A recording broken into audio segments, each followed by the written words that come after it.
Assalamualaikum warahmatullahi wabarakatuh. Nah, alhamdulillah sekarang kita sudah membahas tentang dua kasus tentang gerak melingkar di belokan. Kak Andi ingin mengajak adik-adik untuk memikirkan, merenungkan sejenak. Pertama, kita sudah membahas tentang kalau misalnya gerak melingkarnya itu ada di jalan miring, ini mobilnya di sini, tampak belakang, kemudian miring dengan sudut tertentu misalnya, sehingga dan tidak ada gesekan. Kita sudah membahas ternyata kecepatannya itu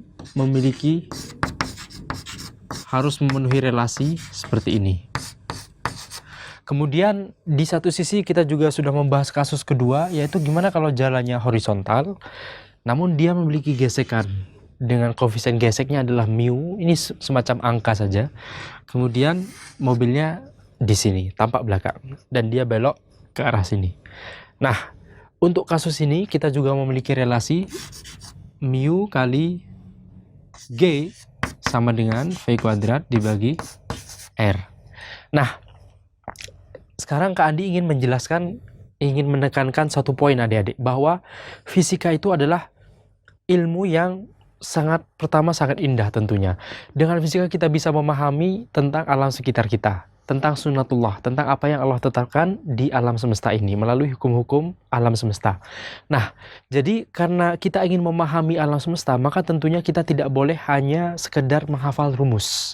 Kita tidak bisa hanya misalnya, oh berarti kalau ada sudut jalan miring dan sudut alfa, aku langsung pakai aja rumus ini. Tanpa harus tahu pemahaman gimana cara dapetinnya, udah pakai aja rumus ini. Jangan adik-adik.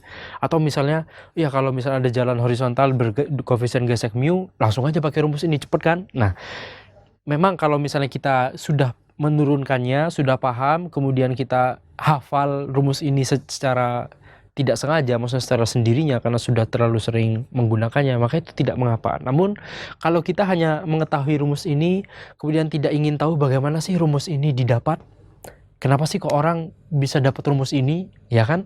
Apa prinsipnya? Kenapa kok ini bisa menghasilkan rumus itu? Tapi yang ini bisa menghasilkan rumus itu. Tentunya prinsipnya dan penurunannya sudah kita bahas kan kemarin.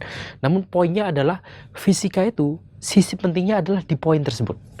Memahami fisika itulah memahami bagaimana kita melihat kondisi alam semesta, kondisi real, kita berusaha matematikakan, kita terapkan prinsip-prinsip fisika sehingga dapat kesimpulan seperti ini. Itulah fisika. Jadi fisika bukanlah hasil kesimpulannya itu sendiri, namun cara untuk melihat alam semesta. Kita melihat mobil belok itu tentunya setiap hari kan. Kalau misalnya kita keluar rumah, nah bisa jadi kita setiap hari melihat mobil belok, maka kita bisa berpikir gimana ya saya menjelaskan fenomena mobil belok ini. Maka bisa jadi ada dua kemungkinan, yang ini dan yang itu. Nah, mulailah kita gambar gayanya, kita tuliskan hukum Newtonnya, terus kemudian kita hitung-hitung, dapatlah seperti ini. Jadi itulah fisika. Maka adik-adik kalau belajar, usahakan dari sekarang itu fokus pada bagaimana kita bisa menerangkan alam semesta, bukan langsung pada hasil akhirnya, yaitu rumusnya. Maka kalau belajar seperti itu, insya Allah kita bisa lebih memahami tentang fisika, tentang alam sekitar kita. Jadi kita bisa menjelaskan ke orang tentang apa sih yang sebenarnya terjadi.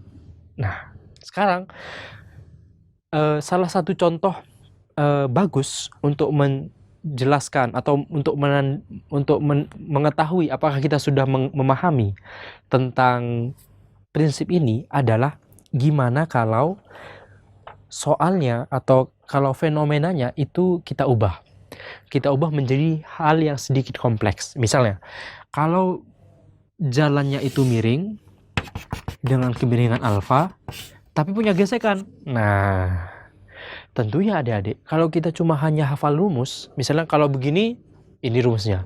Kalau begini, hafal rumusnya.